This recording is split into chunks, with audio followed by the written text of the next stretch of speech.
Assalamualaikum, welcome back. Today we have lecture number 3 on pronoun. So let's take a start. It's gonna be really interesting, inshallah. We're trying to cover every final things that are remaining regarding pronoun topic. So let's start. Okay जी, तो that के बारे में हमने पढ़ लिया और अभी आते हैं हम थोड़ा सा यहाँ पर हु और हुम को और भी डिस्कस कर लेते हैं। ठीक है जी। जैसे कि हमने पहले पढ़ लिया कि हु को हम एज अ सब्जेक्ट और एज अ ऑब्जेक्ट दोनों यूज़ कर सकते हैं। यहाँ पर हम अभी पढ़ रहे हैं ऑब्जेक्ट के रोल को, कि जब हम who co as a object use करेंगे और वहीं पर हम हुम को भी एज अ ऑब्जेक्ट यूज़ कर सकते हैं। लेकिन यहाँ पर कुछ हमारे पास क्या है कि लिमिटेशंस हैं। एक कभी कभी कुछ ऐसी सिनेरियोज बनती हैं कि उनके होने की वजह से हमारे पास सिर्फ हम हुम को यूज़ कर सकते हैं। वहाँ पर फिर हु को हम एज ए ऑब्जेक्ट यूज़ नहीं कर सकते। तो कहने का मतलब ये हुआ कि हमारे पास जो हु है ये एज अ ऑब्जेक्ट तो यूज़ हो सकता है, लेकिन उसके ऊपर थोड़ी सी क्या है लिमिटेशंस हैं। और जो हुम है तो उसको हम ओपनली एज अ ऑब्जेक्ट हम हुम को यूज़ कर सकते हैं। ठीक है जी। तो इसके लिए मैं क्या कर रहा हूँ कि ग्रीन सिग्नल आपको बता रहा हूँ। इसके लिए मैं ग्रीन सिग्नल को बता रहा हूँ और इसके लिए मैं रेड सिग्नल को बता रहा हूँ, क्योंकि हु को हम एज अ ऑब्जेक्ट तो यूज़ कर सकते हैं, लेकिन उसमें थोड़ी सी लिमिटेशंस हैं। और जो हुम है उसको भी एज अ ऑब्जेक्ट यूज़ कर सकते हैं बजाय किसी लिमिटेशन के। अब वो लिमिटेशंस क्या है उसकी तरफ बढ़ते हैं और उसको देखते हैं। लिमिटेशंस हमारे पास ये हैं कि जब हमारे पास प्रपोजिशन आएगा तो उसके बाद क्या होगा जी, उसके बाद हम हमेशा हुम को एज आ ऑब्जेक्ट प्रेफर करेंगे। फिर वहाँ पर हम हु को यूज़ नहीं कर सकते। ठीक है, वहाँ पर फिर हम सिर्फ हुम को एज आ ऑब्जेक्ट यूज़ करेंगे, हु को हम वहाँ पर यूज़ नहीं कर सकते। जी, हमने ये कहा कि जब हमारे पास ये कह रहा है, आप रीड कर सकते हो यहाँ से कि but if the preposition comes before the pronoun you must use whom। जब भी प्रपोजिशन प्रोनाउन से पहले आएगा हम whom को यूज़ करेंगे, वहाँ पर फिर who यूज़ नहीं किया जा सकता। अभी शायद आपको समझ में ना आ रहा हो, लेकिन एग्जाम्पल की तरफ चल रहे हैं जिससे कि आप आसानी से समझ जाओगे इंशाल्लाह।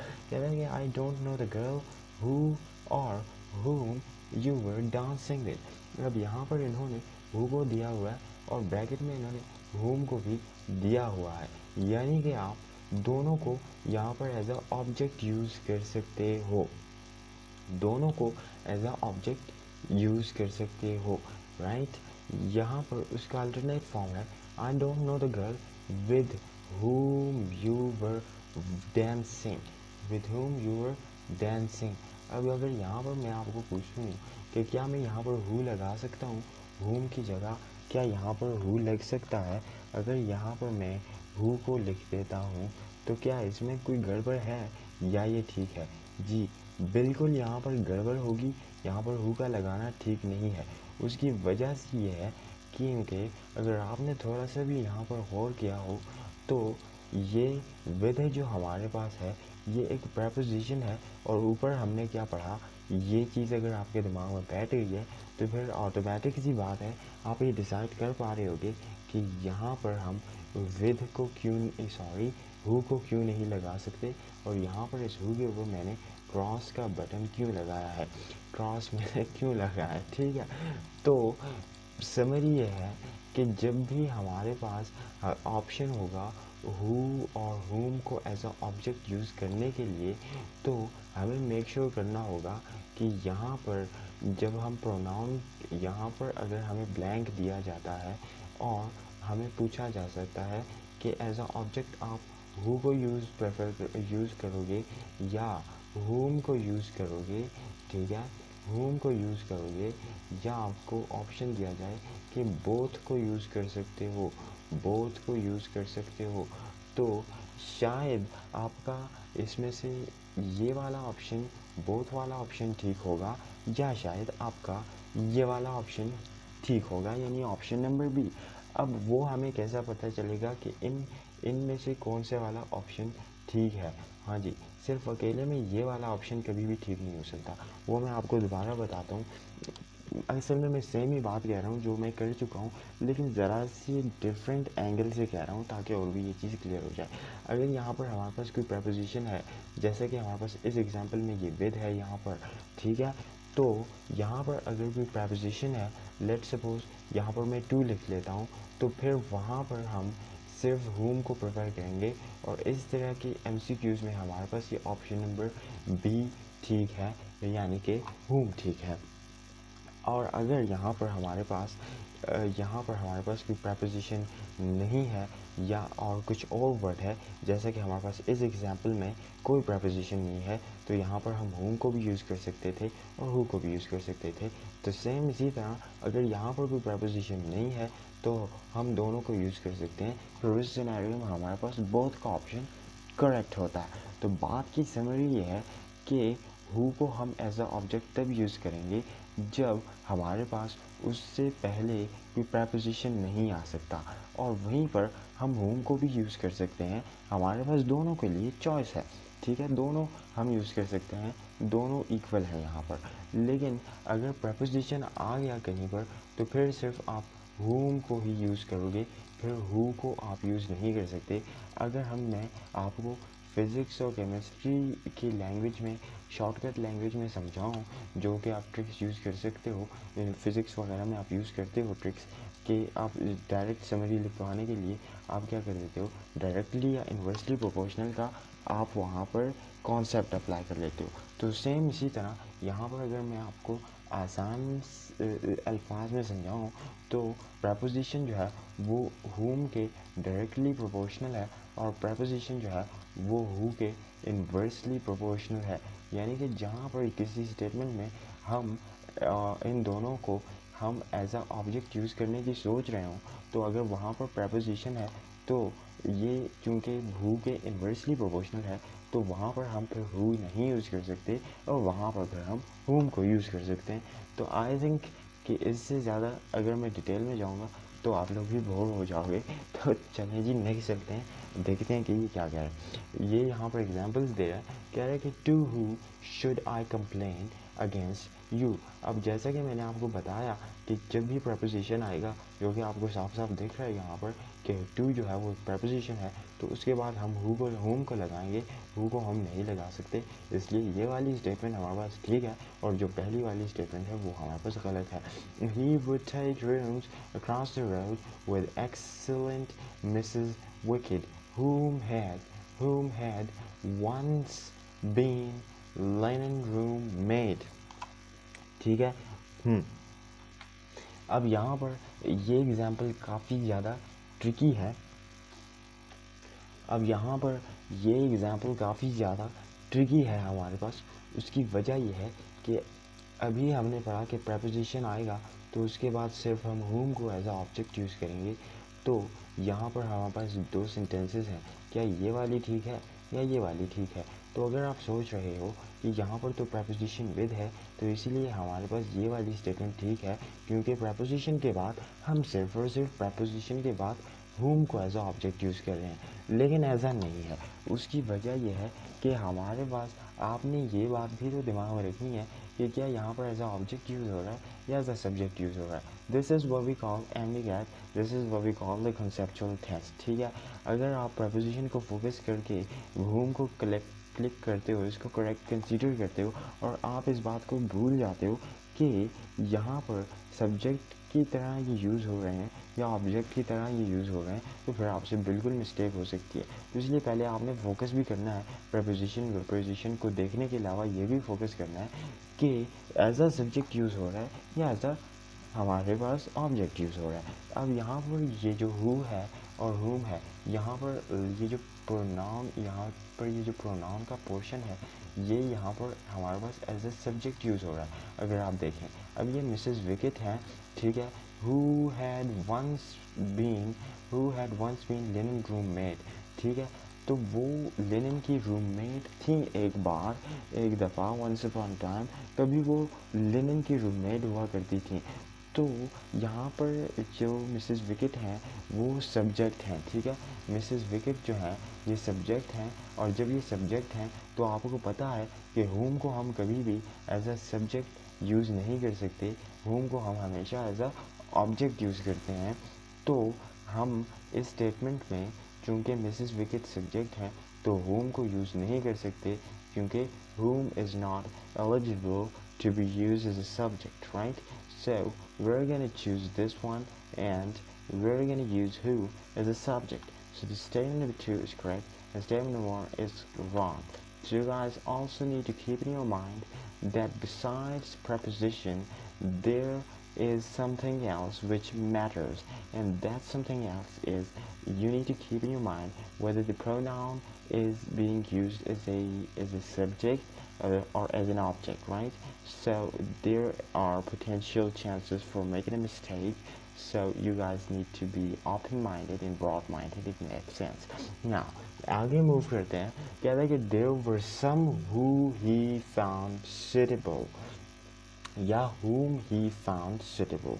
अब आपने यहाँ पर खुद डिसाइड करना है कि यहाँ पर ये जो यहाँ पर प्रोनाउन है ये एज अ ऑब्जेक्ट यूज़ हो रहा है या एज अ सब्जेक्ट यूज़ हो रहा है, तो ये आपने खुद डिसाइड कर लेना है और आपने इसको देख लेना है। बाकी एग्जांपल्स भी सिमिलर हैं, ठीक है, और ये आसान है। अब फिर भी अगर आपके लिए किसी भी किस्म की डिफ़िकल्टी आ रही है तो फिर आप ज़रूर मेरे साथ शेयर करें।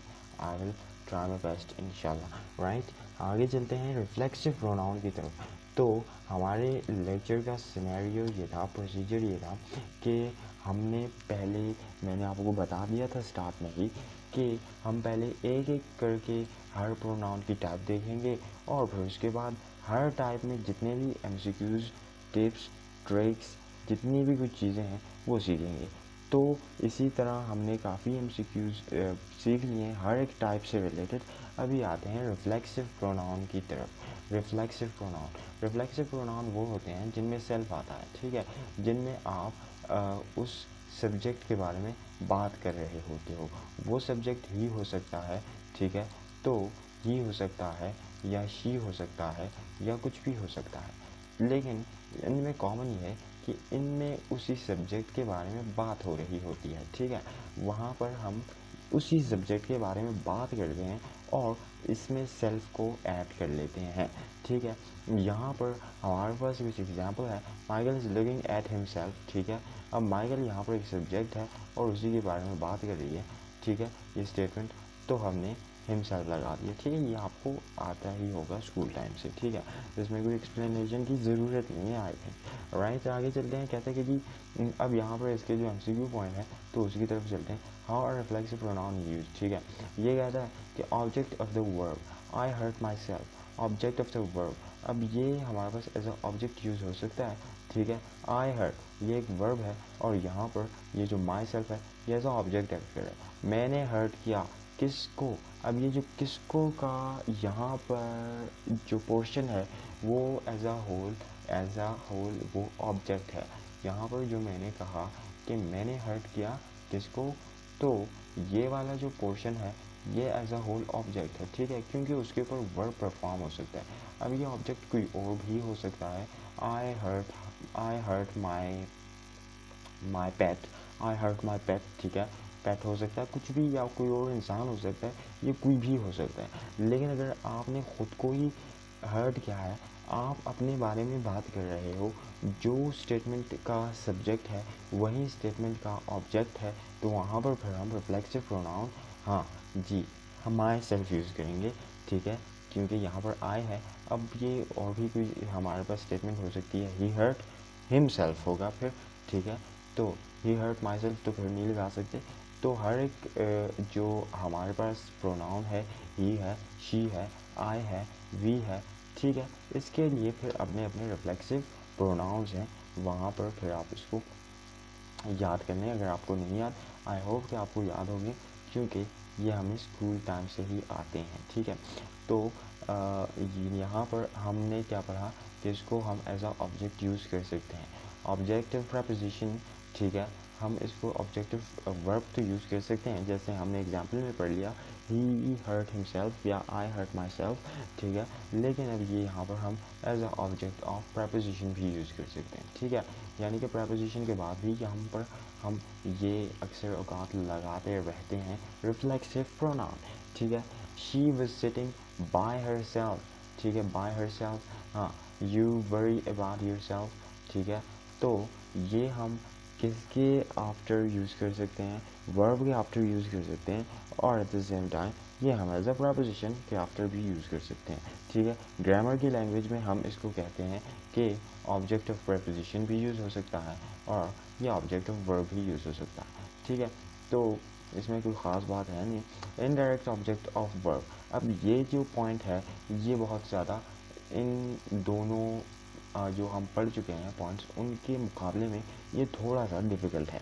वो इसलिए क्योंकि पहले आपने, अगर आपने ट्रांजिटिव और इनट्रांजिटिव का कॉन्सेप्ट पढ़ा हुआ है तो आपको पता होगा कि डायरेक्ट ऑब्जेक्ट क्या होता है और इनडायरेक्ट ऑब्जेक्ट क्या होता है और इनमें फ़र्क क्या होता है, ये सारी बातें आपको पता होंगी। डायरेक्ट ऑब्जेक्ट और इनडायरेक्ट ऑब्जेक्ट, ठीक है, इनडायरेक्ट ऑब्जेक्ट, राइट। तो हम अभी डिस्कस करते हैं कि इनडायरेक्ट ऑब्जेक्ट क्या होता है, ठीक है। तो ये आपको काम आ सकता है। हाँ, MDCAT 2023 के MU में ये क्वेश्चन आया भी था।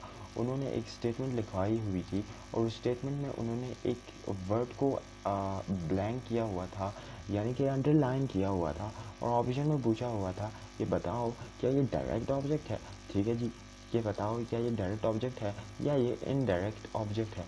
अब थैंकफुली फॉर्चुनेटली मुझे अचानक से ये बात याद आई कि जी हाँ, कि ये KMU के उस टेस्ट में आया था, 2023 के टेस्ट में आया था, आप देख सकते हो, ठीक है। MDCAT में ये आया था और वहाँ पर डायरेक्ट और इनडायरेक्ट का कॉन्सेप्ट पूछा गया था, तो मुझे ये याद आ गया। तो इसलिए आई होप कि आप लोग इसको और भी ज़्यादा इंपॉर्टेंस दोगे, इस डायरेक्ट और इनडायरेक्ट के कॉन्सेप्ट को। ये अपना एक कॉन्सेप्ट है, ठीक है, और इसके ऊपर शॉर्ट लेक्चर हो सकता है, लेकिन मैं ट्राई करूँगा कि इसी में मैं इसको शामिल कर दूँ, आपको समझा दूँ। अब यहाँ पर ये कहता है ही poured himself a drink। अब यहाँ पर ये ड्रिंक जो है, क्या ये एक ऑब्जेक्ट है? अगर मैं आपसे पूछूं, जी हाँ, ये बिल्कुल ऑब्जेक्ट है। और क्या मैं अगर आपसे पूछूं क्या ये हिमसेल्फ भी एक ऑब्जेक्ट है, तो आप बताएंगे जी ये हिमसेल्फ भी ऑब्जेक्ट है। अब दोनों में फ़र्क क्या है? अच्छा जी, अब दोनों में क्या है फ़र्क, उसको हम डिटर्मिन करते हैं कि दोनों में हमारे पास क्या है, कि क्या फ़र्क है, ठीक है। ड्रिंक जो है ये भी ऑब्जेक्ट है और हिमसेल्फ जो है वो भी ऑब्जेक्ट है। अब फ़र्क ये है कि जो हिमसेल्फ है ये एक इनडायरेक्ट ऑब्जेक्ट है और ये जो ड्रिंक है ये एक डायरेक्ट ऑब्जेक्ट है। तो अगर आप एक बात को आइडेंटिफाई कर लें तो आपके लिए काफ़ी आसानी हो जाएगी, और डायरेक्ट और इनडायरेक्ट ऑब्जेक्ट को आइडेंटिफाई करने के लिए ये सिर्फ ये सीखना भी इनफ हो जाएगा कि जो हमारे पास डायरेक्ट ऑब्जेक्ट होता है, ठीक है, वो हमारे पास बाद में आता है, ठीक है, ये बाद में आता है डायरेक्ट ऑब्जेक्ट, और जो इनडायरेक्ट ऑब्जेक्ट होता है वो डायरेक्ट ऑब्जेक्ट से पहले एग्जिस्ट कर रहा होता है। अब जैसे कि यहाँ पर हमारे पास जो हिमसेल्फ है वो ड्रिंक से, जो कि डायरेक्ट ऑब्जेक्ट है, ये पहले एग्जिस्ट कर रहा है, तो ये इनडायरेक्ट ऑब्जेक्ट की कैटेगरी में फॉल करेगा, ठीक है। अब यहाँ पर अगर आप देखें तो मेन ऑब्जेक्ट को अगर आप फोकस करें तो ही पोर्ड अ ड्रिंक, ठीक है, ये यहाँ पर ये जो पोर्ड है ये असल में ड्रिंक के साथ रिलेट कर रहा है, ठीक है, असल में इसका ताल्लुक क्या है, ड्रिंक के साथ है। फिर यहाँ पर उसके बाद अगर हम देखें तो अपने लिए ड्रिंक को भरा, ये जो अपने लिए है जिसको इंग्लिश में हिमसेल्फ कहा जाता है, ठीक है। तो यहाँ पर ये इनडायरेक्ट का हमारे पास क्या कर रहा है, एक्शन कर रहा है, ठीक है। तो आई होप कि आप इसको फील कर रहे होंगे कि डायरेक्ट ऑब्जेक्ट क्या होता है जिसके लिए हम डायरेक्ट उस एक्शन को परफॉर्म करते हैं, ठीक है। I am sorry, I think मैं यहाँ पर थोड़ा सा एबल नहीं हूँ कि इसको और भी इजी करके एक्सप्लेन कर लूँ, लेकिन आई होप कि आपको समझ आ ही रही होगी, क्योंकि यहाँ पर अगर आप देखें इस एग्जांपल की तरफ चलते हैं, वो कहता है कि वी फाउंड, अब इस और सेल्स को मैं फॉर टाइम बीइंग इग्नोर करता हूँ और आता हूँ we found a couple of chairs, ठीक है। अब ये जो कपल ऑफ चेयर्स हैं, ठीक है, ये हमारे पास ऑब्जेक्ट है, ठीक है। और ये जो फाउंड है वो डायरेक्टली वो कपल ऑफ चेयर्स के साथ रिलेशन बना रहा है, ठीक है। और ये जो ourselves है ये भी एक ऑब्जेक्ट है, लेकिन ये इतना इम्पोर्टेंट नहीं है क्योंकि ये जो फाउंड है इसका डायरेक्ट रिलेशनशिप इसके साथ है, ठीक है। तो इसका डायरेक्ट रिलेशन चेयर्स के साथ है, तो ये हमारे पास डायरेक्ट ऑब्जेक्ट हो गए, और ये जो ourselves हैं ये इनडायरेक्ट ऑब्जेक्ट हो गया है, ठीक है। लेकिन ये तो मैंने वैसे ही थोड़ा सा कॉन्सेप्ट क्लियर करवाने के लिए और माइंड में ये चीज़ बिठाने के लिए मैं थोड़ा सा इसको भी मैंने इसके ऊपर डिस्कशन कर ली, लेकिन जो मेन पॉइंट है, ठीक है, अगर कोई टीचर आपको शॉर्टली पढ़ा रहा होता तो वो आपको सिर्फ इतना बता देगा और ज़्यादा डेप्थ में वो नहीं जाता, वो सिर्फ आपको इतना बता देता कि बेटा यहाँ पर जो हमारे पास जो डायरेक्ट ऑब्जेक्ट होता है वो बाद में आता है और जो इनडायरेक्ट ऑब्जेक्ट होता है वो पहले आ जाता है, बस वो इतना कहकर चला जाता। लेकिन मैंने ये सोचा कि आपको थोड़ा सा इसको और भी एक्सप्लेन कर दूं, क्योंकि जितनी ज़्यादा किसी चीज़ की एक्सप्लेनेशन होती है तो बेशक वो एक्सप्लेनेशन हम भी काफ़ी थोड़े से टाइम बाद भूल भी जाते हैं, लेकिन उसका फ़ायदा ये होता है कि वो चीज़ जो है वो दिमाग में बैठ जाती है। अब आते हैं रिफ्लेक्सिव प्रोनाउन की तरफ। कहता है कि रिफ्लेक्सिव प्रोनाउन हमारे पास क्या है जी जी जी जी रिफ्लेक्सिव प्रोनाउन ही तो पढ़ रहे हैं ना, ठीक है, रिफ्लेक्सिव प्रोनाउन ही तो पढ़ रहे हैं। लेकिन यहाँ पर अब इसका एक दूसरा रूल है, reflexive pronouns are used after busy devote adjust bright content avail absent avenge enjoy etcetera etcetera etcetera. अब ये एक्सेट्रा का वर्ड है, ये थोड़ी सी कंफ्यूजन पैदा करेगा और आप सोच रहे होगे कि यार हम किस किस को याद करेंगे, किसके बाद हमारे पास ये यूज़ होगा। तो उसमें आपको फ़ायदा ये है, आपको ज़्यादा यहाँ पर डरने की ज़रूरत नहीं है। ये मुझे भी थोड़ा सा स्ट्रेस क्रिएट हुआ था कि इसने यहाँ पर एक्सेट्रा लगाया हुआ है, लेकिन हम किस किस वर्ड को याद करेंगे, किस किस को आइडेंटिफाई करेंगे कि जी इसके बाद हमारे पास रिफ्लेक्सिव प्रोनाउन का यूज़ करना मस्ट होगा, ठीक है। तो वो हमारे लिए पॉसिबल नहीं है कि हर एक को याद करें, लेकिन आपके लिए गुड न्यूज़ ये है कि जब भी MCQ आएगा तो MCQ में आपको ऑटोमेटिकली खुद ही अंदाज़ा हो जाएगा। अब अगर आप थोड़ी सी भी प्रैक्टिस करेंगे, इंशाल्लाह जब हम प्रैक्टिस कर रहे होंगे तो ये बात आपको क्लियर हो जाएगी कि आपको MCQ के उस शेप से ही पता चल जाएगा कि अब मुझसे क्या बात पूछ रहा है, ठीक है, और क्या यहाँ पर मिसिंग है, और आपको ऑटोमेटिकली पता चल जाएगा यहाँ पर रिफ्लेक्सिव प्रोनाउन मिसिंग है। अब फॉर एग्ज़ाम्पल अगर मैं यहाँ पर आपसे MCQ, इस एग्जांपल को मैं एज ए MCQ लेता हूँ और ये क्या MCQ होता, he later avenged on his brother's killer, ठीक है। अब अगर वो इस को अंडरलाइन कर लेता, ही को वो अंडरलाइन कर लेता, ठीक है, ही को अंडरलाइन कर लेता, इसको ऑप्शन ए बना देता, इसको अंडरलाइन कर लेता, इसको ऑप्शन सी बना देता, अवेंज्ड ऑन को ऑप्शन बी बना देता और किलर को ऑप्शन डी बना देता, और आपसे पूछता कि कौन से ऑप्शन में यहाँ पर मिस्टेक हो रही है, तो आप वहाँ पर काफ़ी, अगर आपकी प्रैक्टिस वीक थी तो सोचते रह जाओगे, लेकिन थोड़ी सी जब आप इंशाल्लाह प्रैक्टिस करोगे तो ऑटोमेटिकली आपको सिग्नल आएगा कि यहाँ पर जो है यहाँ पर रिफ्लेक्सिव प्रोनाउन लगना चाहिए था, ठीक है। तो आपको इंशाल्लाह मैं आपको गारंटी देता हूँ, इंशाल्लाह ऑटोमेटिकली अंदाज़ा हो जाया करेगा नेक्स्ट जब आप MCQ सॉल्व करोगे, ठीक है। तो आपको यहाँ पर खुद एक नोटिफिकेशन माइंड में आएगा कि यार यहाँ पर हिमसेल्फ लगना चाहिए, ठीक है। क्योंकि अगर आप सोचोगे थोड़ा से भी ऑप्शंस के ऊपर, ऑप्शन ए, अगर आप सोचोगे क्या ऑप्शन ए में कोई गलती है, क्या यहाँ पर ही के अलावा कोई और फिट हो सकता था, नहीं, ये तो ठीक है। अब अगर आप इस ऑप्शन की तरफ आओगे तो ये भी तो ठीक है, हिज ही तो लगना चाहिए, और किलर में तो कोई मसला ही नहीं है। तो ऑटोमेटिकली आप समझ जाओगे कि यार यहाँ पर रिफ्लेक्सिव प्रोनाउन की यहाँ पर कमी है, और आप समझ जाओगे कि ऑप्शन नंबर बी जो है वो यहाँ पर ठीक है, सही है। तो इंशाल्लाह इसका आपको खुद ही गेस हो जाएगा फिर जब प्रैक्टिस करोगे आप, ठीक है। तो इस एग्जांपल को आप देख लो, सही है जी, ज़बरदस्त। नेक्स्ट चलते हैं, कुछ और एग्जांपल्स हैं यहाँ पर। अच्छा, the odds were heavily against his being able to better him। अब ये better him जो है, यहाँ पर हमारे पास better him जो है, right, better him, wait a minute, better him ये यहाँ पर wrong है। तो ये क्यों रॉन्ग है, माइंड में क्वेश्चन आता है, यस हम हिम भी तो लगा सकते थे ना, हाँ हिम ही तो लगा सकते थे, हिम क्यों नहीं लगा रहे? क्योंकि अगर आप गौर करें तो इस स्टेटमेंट में वो पर्सन एक्स जो भी है, ठीक है, उसके बारे में हमने पहले भी बात की है, हिज, ठीक है, इसके पहले हम इसके बारे में बात कर चुके हैं। यहाँ पर इस जिसको मैं ग्रीन कर रहा हूँ, तो यहाँ पर हम इसके बारे में ऑलरेडी बात कर रहे हैं, ठीक है, उस बंदे के बारे में हमने बात की हुई है ऑलरेडी, और उसके बाद हमने दोबारा उसी स्टेटमेंट में उस बंदे के बारे में बात कर ली है, ठीक है। तो अगर हम, जैसे कि मैंने पहले कहा था कि हम एक इंसान के बारे में एक स्टेटमेंट में बात करते हैं और उसी स्टेटमेंट में उसके बारे में दोबारा बात करते हैं, तो फिर हम क्या कर लेते हैं कि वहाँ पर हम रिफ्लेक्सिव प्रोनाउन को यूज़ करते हैं, ठीक है जी। हम वहाँ पर क्या करते हैं, रिफ्लेक्सिव प्रोनाउन को यूज़ करते हैं। तो यहाँ पर हिम जो है वो सुटेबल नहीं बैठता। वैसे भी आपको पढ़कर फील आया हुआ होगा कि यार ये तो गलत है, ठीक है, ये वाला हमारे पास क्या है, ठीक है, राइट।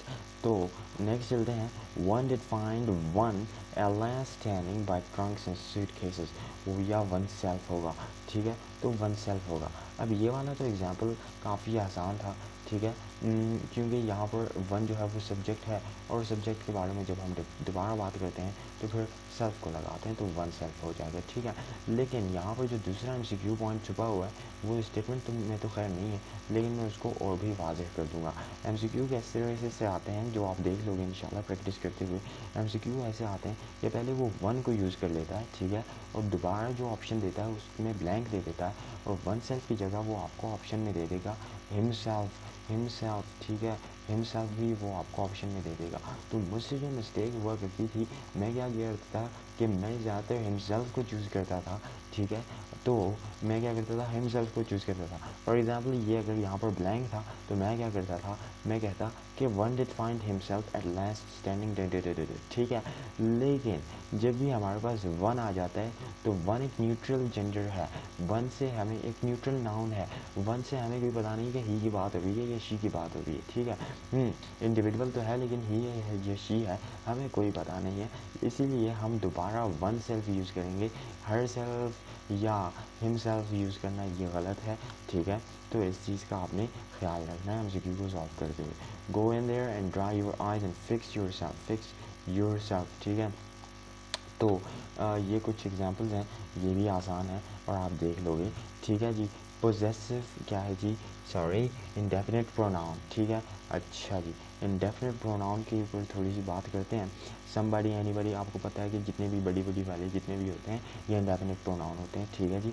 अच्छा, तो और जितने भी वन वाले होते हैं, एनीवन, एनीबडी, एवरीवन, ठीक है, वगैरह वगैरह। You use indefinite pronouns when you are not referring to any particular person और थिंग, ठीक है। हमें कोई पता नहीं होता कि किसके बारे में हम बात कर रहे हैं, लेकिन हम जनरली कह लेते हैं कि एनीथिंग, या अगर हम नॉन लिविंग के बारे में कह रहे थे तो समथिंग कह रहे थे, ठीक है जी, या एनीथिंग या एवरीथिंग वगैरह वगैरह, ठीक है। लेकिन अगर किसी ह्यूमन बीइंग के बारे में बात कर रहे हैं तो वहाँ पर फिर वन लगाएंगे, ठीक है, वहाँ पर फिर थिंग नहीं लगाएंगे, फिर वहाँ पर एनी वन होगा, समथिंग होगा, एवरी वन होगा, एवरी वन, यानी कि लिविंग बीइंग के बारे में हम वन लगाएंगे और सम नॉन लिविंग के बारे में हम थिंग लगाएंगे, ठीक है। अच्छा, referring to anybody, everybody, every, हाँ, ठीक है, एक्सेट्रा, द प्रोनाउन ही और she is used according to context. कहता है कि जब हमारे पास but when this, okay, I shall be glad to help every one of my boys in his studies, every one of my boys, ठीक है। अब ये एवरी वन तो है, यहाँ पर हमें पता नहीं है कि किसकी बात हो रही है, मेल की बात हो रही है या फीमेल की बात हो रही है, लेकिन स्टेटमेंट में जैसे ही हम आगे जाते हैं और हम बॉयज़ का वर्ड देखते हैं तो हमें क्लियर हो जाता है कि जी हाँ, बिल्कुल मेल्स की ही बात हो रही है। तो जब हमें ये अंदाज़ा हो जाता है तो फिर उसके बाद हम कॉन्फिडेंस के साथ हिज लगा सकते हैं, ठीक है, क्योंकि हमें तो पता है कि मेल की ही बात हो रही है। लेकिन बाज़ स्टेटमेंट्स ऐसी होती हैं जिसमें हमें सेक्स का पता नहीं होता, जिसमें हमें जेंडर का पता ही नहीं होता कि किस जेंडर के बारे में बात हो रही है। अब हम एग्जाम्पल की तरफ चलते हैं, हाँ, तो उस सिनेरियो में हम क्या करते हैं, जब हमें पता नहीं होता कि किस जेंडर के बारे में बात हो रही होती है, हम हिज/हर लगाते हैं, फिर हम वहाँ पर ये चीज़ लगा सकते हैं, ठीक है, वहाँ पर फिर आप इस चीज़ को यूज़ कर सकते हो। But when sex isn't determined, we use he/his he slash she और हिज स्लैश हर, ठीक है, और हिम स्लैश हर, ठीक है जी। अच्छा, to represent both male and female, each must do his her, यहाँ पर आपने स्लैश लगाना है, ठीक है, इस तरीके से स्लैश लगाना है, सही है। ओके, तो कहता है कि जब हमें जेंडर का पता नहीं होता तो फिर वहाँ पर हम स्लैश को बिल्कुल ज़बरदस्त तरीके से लगा सकते हैं। ऑलराइट, नेक्स्ट चलते हैं जी और इसको भी डिस्कस कर लेते हैं। ओके जी, मैनी गुड इंग्लिश और अच्छा जी, इसको आप खुद ही रीड कर लो, इसमें कुछ नहीं लिखा हुआ, सिर्फ ये बताया गया है कि आजकल जितने भी हमारे पास इंग्लिश के ऑथर्स हैं वो कहते हैं कि जो हिज स्लैश हर वाला सिस्टम है इसको हटाओ यार, और इसकी जगह आप क्या करो, इसकी जगह प्लूरल आप थर्ड पर्सन प्रोनाउन लगाओ, यानी कि देर लगाओ, दिमसेल्स लगाओ, दे लगाओ, लेकिन इसको हटाओ। तो ये पैराग्राफ आप रीड कर लें, ठीक है, इसमें कोई मुश्किल बात नहीं है, ठीक है, आप खुद ही समझ जाओगे रीड करके। हाँ जी, अब हम नेक्स्ट चलते हैं, यहाँ पर रेसिप्रोकल प्रोनाउन की तरफ चलते हैं। आई थिंक ये हमारे पास लास्ट डिस्कशन है इस लेक्चर के ऊपर, ठीक है। कहते हैं कि जो रेसिप्रोकल प्रोनाउन होते हैं उसमें हमारे पास ईच अदर आ गया और वन अनदर आ गया, ये हमारे पास रेसिप्रोकल प्रोनाउंस कहलाते हैं, ठीक है जी। हाँ जी, तो reciprocal pronoun each other is usually used for two, whereas one another for more than two, ठीक है। तो इसमें जहन में बिठाने वाली बात यह है, तो मुझे तो ये बार बार भूल जाता था, अब आपका मुझे नहीं पता, लेकिन अगर आपका भी ऐसे है तो फिर आप इसको ज़रूर सही तरीके से याद करें, क्योंकि ये फिर थोड़ा प्रॉब्लमेटिक होता है, ठीक है। तो ईच अदर जो होता है वो हम दो बंदों के लिए यूज़ करते हैं, यानी कि दो इंडिविजुअल्स हैं, ठीक है, उनके लिए आप उसको यूज़ कर सकते हो, ठीक है। एक बंदा है और यहाँ पर फॉर एग्ज़ाम्पल ये मैं हूँ, हमें देखने में ऐसा नहीं है, ठीक है, लेकिन फॉर एग्ज़ाम्पल ये मैं हूँ और ये जो है ये कोई और बंदा है या बंदी है, ठीक है। तो हम दोनों में अगर कोई बात चल रही होगी, कोई मामला चल रहा होगा, कुछ भी चल रहा होगा, तो हम स्टेटमेंट्स में हम क्या करेंगे कि हम ईच अदर को यूज़ करेंगे, क्योंकि हम दो ही हैं, सिर्फ दो ही हैं, ठीक है। अच्छा, लेकिन अगर लेट्स सपोज मैं यहाँ पर ये मैं हूँ, ठीक है, ये मैं हूँ और ये मेरे जो है किड्स हैं, ठीक है जी, राइट, और यहाँ पर ये पूरी मेरी फैमिली है, ठीक है, और दूसरी तरफ एक और फैमिली है। अब ये भी एक कलेक्शन है लोगों का और ये भी एक कलेक्शन है लोगों का। अब इन दोनों फैमिलीज़ के दरमियान जो कुछ चल रहा होगा तो उसके लिए फिर हम वन अनदर यूज़ करेंगे, ठीक है। या किसी दो नेशंस के लिए कुछ चल रहा होगा दो नेशंस के दरमियान, उसके लिए फिर हम वन अनदर को यूज़ करते हैं। लेकिन अगर दो बंदों के दरमियान कुछ चल रहा है तो ईच अदर को यूज़ किया जाता है, ठीक है। The people said hello to each other. अब पीपल जो होते हैं वो कलेक्शन होते हैं, तो वो उसके लिए ईच अदर यूज़ करना आई थिंक कि ये एक कोर्ट हमें इजाज़त नहीं देती इसका, तो ये गलत होगा, ठीक है जी। The people said hello to one another, हाँ जी, तो ये अब ठीक है, क्योंकि कलेक्शन के लिए हम वन अनदर को ही यूज़ करते हैं। We both sat down looked at one another, नहीं, हम तो दो हैं यार, हम तो कलेक्शन नहीं है, हम तो ज़्यादा लोग नहीं, हम बस दो ही बंदे हैं ना, ठीक है जी। तो ईच अदर यहाँ पर यूज़ होगा। For an are both men abused one another या ईच अदर, हाँ जी, ईच अदर होगा क्योंकि ये अगेंस्ट से दो हैं, ठीक है जी। Bella and Jim had great love for one another, जी जी, यहाँ पर लव स्टोरी चल रही है, ठीक है। तो दो बंदों के दरमियान ही चलती है ना लव स्टोरी, ठीक है। जब हमारे पास लव स्टोरी चल रही होती है तो यूजुअली हमारे पास दो बंदों के दरमियान ही चल रही होती है। तो यहाँ पर अगेन दो बंदे हैं, तो यहाँ पर हम क्या करेंगे, एक अदर को करेक्ट करेंगे, ठीक है जी। Never hated one another, Greek जी, Turks and Greek never hated one another होगा या ईच अदर होगा, जी जी। तो यहाँ पर हमारे पास वन अनदर ही ठीक होगा, क्योंकि ग्रीक जो है ये एक कलेक्शन है, यहाँ पर एक पीपल का कलेक्शन, एक पूरी नेशन की बात हो रही है, तो ये वन अनदर यहाँ पर हमारे पास ठीक होगा। अब ये लास्ट एग्जाम्पल है, आप इसको खुद ही देख लो, ये पास्ट पेपर का एक क्वेश्चन है। अब मैं करेक्ट ऑप्शन की तरफ जाता हूँ। कहते हैं कि they both look to each other started by all they had just finished saying. अच्छा, यहाँ पर और यहाँ पर इनकी तरफ चलते हैं, इनमें क्या मिस्टेक्स हैं। यहाँ पर ये क्या है कि जी आप देख सकते हो कि दे है, ठीक है, यहाँ पर दे है, और दे जो है वो कलेक्टिव टर्म होता है लोगों का, ठीक है जी। और यहाँ पर अगर हम देखें तो one another, wait a minute, मैंने पूरा मैं ज़्यादा ही कुछ जल्दी में हूँ, ठीक है। I am sorry about that. यहाँ पर दे बोथ है, ठीक है जी, दे बोथ है, तो आई एम सॉरी। ये कलेक्शन नहीं है लोगों का, बस सिर्फ 2 ही लोग हैं, तो 2 लोग हैं। तो यहाँ पर 2 के लिए जैसे कि हमने पढ़ा कि वन अनदर यूज़ नहीं किया जा सकता, तो इसलिए इसमें क्या है, हमारे पास गलती है, ये ठीक नहीं लगता, ठीक है। They both looked to each other, each another, ठीक है। ईच अनदर के बारे में आपने, मुझे तो नहीं लगता कभी पहले सुना होगा।